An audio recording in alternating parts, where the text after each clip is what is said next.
Congress BJP పార్టీలను పక్కన పెట్టి టీఆర్ఎస్ ను గెలిపిస్తేనే తెలంగాణతో పాటు దేశ భవిష్యత్ బాగుంటుందన్నారు నిజామాబాద్ టీఆర్ఎస్ అభ్యర్థి కల్వకుంట్ల కవిత. టీఆర్ఎస్ ప్రాంతీయ పార్టీ కావడం వల్ల ఆ పార్టీ ఎంపీలు ఢిల్లీలో ఏం చేస్తారని కాంగ్రెస్ బీజేపీ చేస్తున్న ప్రచారాన్ని తిప్పికొట్టాలన్నారు ఆమె. ఇద్దరు ఎంపీలతో తెలంగాణను సాధించిన విషయాన్ని గుర్తు చేయాలన్నారు కవిత. మీరు దయతోని 16 గెలిపిస్తే ఆయన ఢిల్లీకి పోయి దాన్ని 116 చేసుకుంటాడు.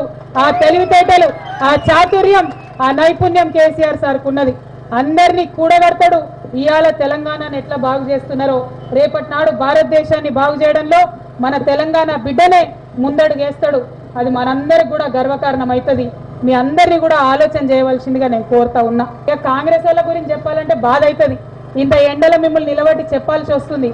కానీ ఎంత ఘోరం అంటే వాళ్ళు పాతాళంలో ఉండే బొగ్గు దగ్గరికి వెళ్ళి అంతరిక్షంలో ఉండే తరంగాలు ఉంటాయి, స్పెక్ట్రమ్, దాని దాకా అన్ని కుంభకోణాలే, మొత్తం కరప్షనే.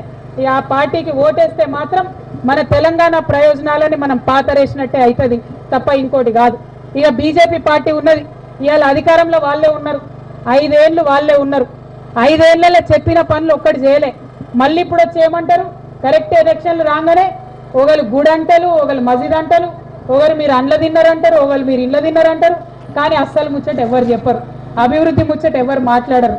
ఇలాను ఎన్నికలు రాగానే కేసీఆర్కు రైతులకు పంచాయతీ పెట్టేటోళ్లను, ఎన్నికలు రాగానే మాయమాటలు చెప్పేటోళ్లను దయచేసి నమ్మకూడదు.